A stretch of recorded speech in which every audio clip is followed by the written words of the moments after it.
Hi friends, welcome to my channel. ఇకపోతే సహస్ర చాలా ప్రేమగా లక్ష్మితో మాట్లాడుతూ చీర తీసుకొచ్చి ఇచ్చి కట్టుకోమని చెప్పటం కనక మహాలక్ష్మికి డౌట్ వస్తూ ఉంటుంది. అదేంటి, సహస్రమ్మ ఎప్పుడు నా మీద చిరుబుర్లాడుతూ ఉంటారు కదా, అలాంటిది నాకు చీర తీసుకొచ్చి ఇవ్వడం ఏంటి, ఇప్పుడు మళ్ళీ ఆ చీరను కట్టుకోమని అనడం ఏంటి అని చెప్పి ఆలోచిస్తూ ఉంటుంది. వెంటనే లక్ష్మి చీర కట్టుకోవడం, పెళ్లి వాళ్ళు రావడం, లక్ష్మిని తీసుకొని సహస్ర వెళ్ళడం. ఏంటమ్మా వీళ్ళంతా ఇక్కడికి వచ్చారు అనగానే, పెళ్లి వాళ్ళు నీకోసమే వచ్చారు నిన్ను చూసుకోవడానికి, మేమంతా ఎంక్వైరీ చేసి ఈ సంబంధం తీసుకొచ్చాము లక్ష్మి నీకోసం అనగానే ఒక్కసారిగా కనక మహాలక్ష్మి షాక్ అయిపోతుంది.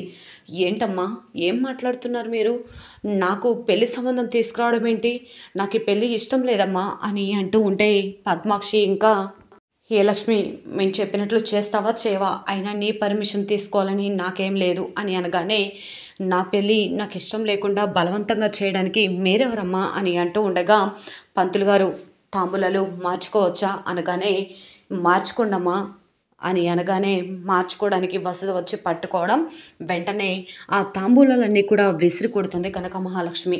సహస్ర, అంబిక, పద్మాక్షి అందరు కూడా షాక్ అయిపోతారు. వెంటనే ఇక యమున అలానే చూస్తూ ఉంటుంది. ఈ విధంగా అంటూ ఉంటుంది, పద్మాక్షి ఎంత ధైర్యమే నీకు, తాంబూలాలని నేలపాలు చేస్తావా అని అంటూ ఉంటే, ఇది నా జీవితం, నాకు సంబంధించిన విషయం, అయినా నా పర్మిషన్ లేకుండా నాకు సంబంధం తీసుకురావడం ఏంటమ్మా అని అడుగుతూ ఉంటుంది. ఈలోపు ఇక పండు ఇక వెంటనే సహస్ర చిట్టి రాసిచ్చింది కదా, దానిని తీసుకోకుండానే మార్కెట్కి వెళ్ళిపోతాడు. మళ్ళీ ఆ చిట్టి కోసం ఇంటికి వచ్చి జరిగిందంతా కూడా చూస్తాడు. ఈ విషయం వెంటనే విహారీ బాబు గారికి చెప్పాలి అని చెప్పేసి వెంటనే ఇక పండు విహారీకి ఫోన్ చేసి చెప్పడంతో ఒక్కసారిగా విహారీ షాక్ అయిపోతాడు. హడావిడిగా పరిగెత్తుకుంటూ ఇంటికి వచ్చేస్తాడు. జరిగిందంతా చూసి షాక్ అయిపోతాడు. మరి విహారీ ఏ విధంగా కనక మహాలక్ష్మిని పెళ్లివారి బారి నుంచి కాపాడబోతున్నారు, తనకి పెళ్లి సంబంధం చూడడానికి మీరెవరు, తన విషయంలో జోక్యం చేసుకోవద్దని చెప్పినా కూడా మీరు ఇలా ఎందుకు చేస్తున్నారు అని చెప్పి విహారిక అందరికీ కూడా మరి ఒకసారి గట్టిగా అరవబోతున్నాడా. నిజంగా ఏం జరుగుతుంది తెలుసుకోవాలి అంటే పూర్తి వీడియోలకైతే వెళ్ళిపోదాం. పూర్తి వీడియోని చూసే ముందు మొదటిసారిగా నా ఛానల్ని చూస్తున్నట్లయితే ఇప్పుడే సబ్స్క్రైబ్ చేసి పక్కనే ఉన్న గంట సింబల్ని కూడా యాక్టివేట్ చేసుకోండి. అలా చేయడం వల్ల నేను పెట్టే ప్రతి ఒక్క వీడియో అప్డేట్ అనేది మీ వరకు ఈజీగా వచ్చేస్తుంది. ఇక లేట్ చేయకుండా పూర్తి వీడియోలోకైతే వెళ్ళిపోదాం. ఇక విహారిని కావాలనే ఆఫీస్కి వెళ్ళిన తర్వాత యంగ్ బిజినెస్ మ్యాన్స్ వచ్చారని, వాళ్ళు అన్నీ కూడా తన దగ్గర నేర్చుకోవాలనుకుంటున్నారని లేనిపోందంతా చెప్పి విహారీ మనసు మార్చేసి ఈవినింగ్ వరకు కూడా తనని ఆఫీస్లో ఉండేలా చేయమని చెప్పి అంబిక సుభాష్కి చెప్పటం, సుభాష్ ఇక కొంతమంది యంగ్స్టర్స్ని అందరినీ కూడా అరేంజ్ చేయటం, వాళ్ళు విహారీతో మాట్లాడడం అంతా కూడా జరుగుతుంది.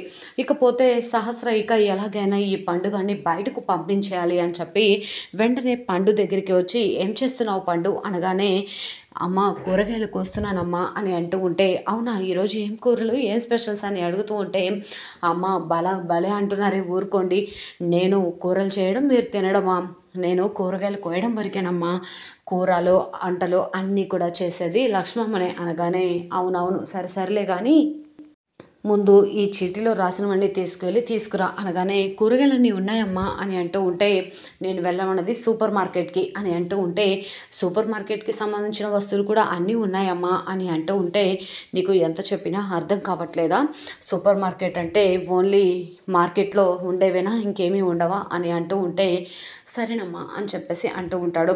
అవును కానీ ఏదో తెచ్చామా అన్నట్టు తొందరగా హడావిడిపడి ఇంటికి పరిగెత్తుకుంటూ రాకుండా చిన్నగా అన్నీ చూసి తీసుకొని రా అని ఈ విధంగా అంటూ ఉంటే, ఏం మాట్లాడాలో అర్థం కాక పండు అలానే చూస్తూ ఉంటాడు.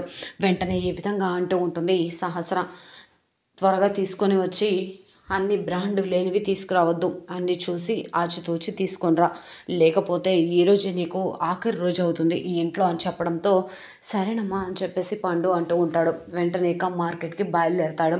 కానీ సహస్ర ఇచ్చిన చిట్టి మాత్రం మర్చిపోయి వెళ్తాడు. ఈలోపు పెళ్లి వాళ్ళు బయలుదేరి వస్తారు కదా, సహస్రకి ఫోన్ చేస్తారు. దగ్గరికి వచ్చామమ్మా అనగానే, టయానికే వచ్చారు, ఇక వచ్చేయండి అని చెప్పటం, ఈలోపే సహస్ర చీర తీసుకెళ్ళి కనక మహాలక్ష్మికి ఇవ్వడం, కనక మహాలక్ష్మి రూమ్లో ఆలోచిస్తూ ఉంటుంది. సహస్రమ్మ ఎప్పుడు చూసినా నా మీద చిరుబుర్లాడుతూ ఉంటారు కదా, అలాంటిది తను నా కోసం ఇక చీర తీసుకురావడం ఏంటి, అది కూడా చీర ఇప్పుడే కట్టుకోవాలని పట్టుపట్టడం ఏంటి, అసలు ఏం జరుగుతుంది అని అనుకునే లోపు కుడి కన్ను అదురుతూ ఉంటుంది. తన కుడి కన్ను అదరడంతో ఇదేంటి కుడి కన్ను అదురుతుంది, ఇప్పుడు అమ్మ చెప్పింది కుడి కన్ను అదిరితే ఆడవాళ్లకు అశుభమని, ఇప్పుడు ఏం జరగబోతుంది అని చెప్పి చాలా కంగారు పడిపోతూ ఉంటే ఈ విధంగా ఆలోచిస్తూ ఉంటుంది లక్ష్మి. ఏం జరుగుతుందో ఏమో అని అనుకుంటూ ఉంటుంది కదా. ఈలోపు పెళ్లి వాళ్ళు రావడం, ఇంటి ముందు నించోవడం, సహస్ర చూసి నమస్కారం అని చెప్పటం, అమ్మ వచ్చేసామమ్మా అని అంటూ ఉంటే సమయానికి వచ్చేశారు అని అంటూ ఉంటే, పెళ్ళి చూపులు అనగానే టిప్ టాప్గా రెడీ అయ్యావు కదా అని అంటూ ఉంటే, ఏ ఉద్యోగమైనా పక్కన పెడితే పెళ్లి చూపులు అంటే రెడీ అవ్వాలి కదమ్మా అని అనగానే అవునవును అని చెప్పి అంటూ ఈరోజు పెళ్లి చూపులే కాదు నిశ్చితాంబూలాలు కూడా తీసుకొని వెళ్దురు కానీ అనగానే సంతోషపడుతూ ఉంటారు పెళ్లి కొడుకు వాళ్ళు. సరేనమ్మా అని చెప్పి అంటూ ఉంటారు. వెళ్ళి అలా కూర్చోండి అనగానే సరేనమ్మా అని చెప్పేసి అందరు కూడా కూర్చుంటారు. సహస్ర ఇక పద్మాక్షి దగ్గరికి వెళ్ళి మమ్మీ నీతో ఒక విషయం చెప్పాలి అనగానే ఏంటి సహస్ర అని అంటూ ఉంటే, లక్ష్మికి పెళ్లి సంబంధం తీసుకొచ్చానమ్మా, అది ఎలాగో ఒకలాగా ఇంటిని వదిలి వెళ్ళడమే కదా మనకు కావాల్సింది అనగానే సహస్ర ఆ విషయం మళ్ళీ విహారికి తెలిస్తే విహారికి కోపం వస్తుందేమో అనగానే, అందుకే కదా అంబిక పిన్ని నేను కలిసి ప్లాన్ చేసి ఆ లక్ష్మిని ఎలాగైనా ఇంటి నుంచి బయటకు పంపించేయాలని గట్టిగానే ప్లాన్ చేశాం. అందుకే బావని ఈవినింగ్ వరకు అసలు ఆఫీస్ నుంచి బయటకు రాకుండా చూసుకోమని అంబిక పిన్నికి చెప్పాను.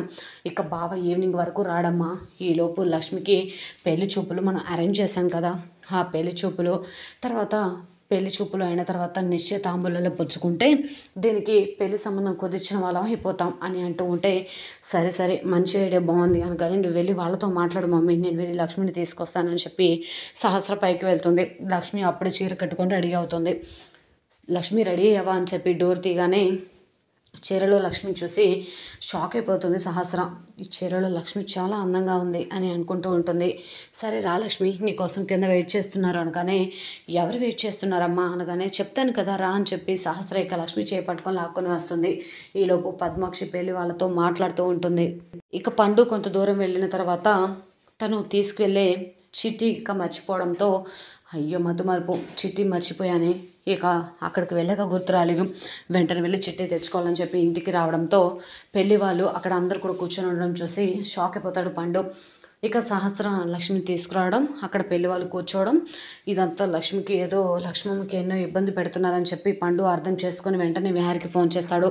ఈలోపే లక్ష్మి ఏంటమ్మా వీళ్ళందరూ ఇలా వచ్చి ఇక్కడ కూర్చున్నారు ఏమైంది అని అడుగుతూ ఉండగా, నీకే పెళ్లి సంబంధం తీసుకొచ్చాం, నువ్వు కోరుకున్నావు కదా కుంకుమార్చన పూజ చేసి మంచి వరుడు రావాలని, అందుకే మంచివాడిని వెతికి తీసుకొచ్చాం, అన్నీ ఎంక్వైరీ చేశాం నీకోసం అని అనగానే, ఏంటమ్మా నాకు పెళ్లి చేసుకోవడం ఇష్టం లేదు, నాకు పెళ్లి సంబంధం చూస్తున్నానని ఒక్క మాట కూడా నాకు చెప్పకుండా మీరు పెళ్లి సంబంధం తీసుకురావడం ఏంటమ్మా అని చెప్పేసి అంటూ ఉంటే ఏం మాట్లాడాలో అర్థం కాక అలానే చూస్తూ ఉంటుంది సహస్ర.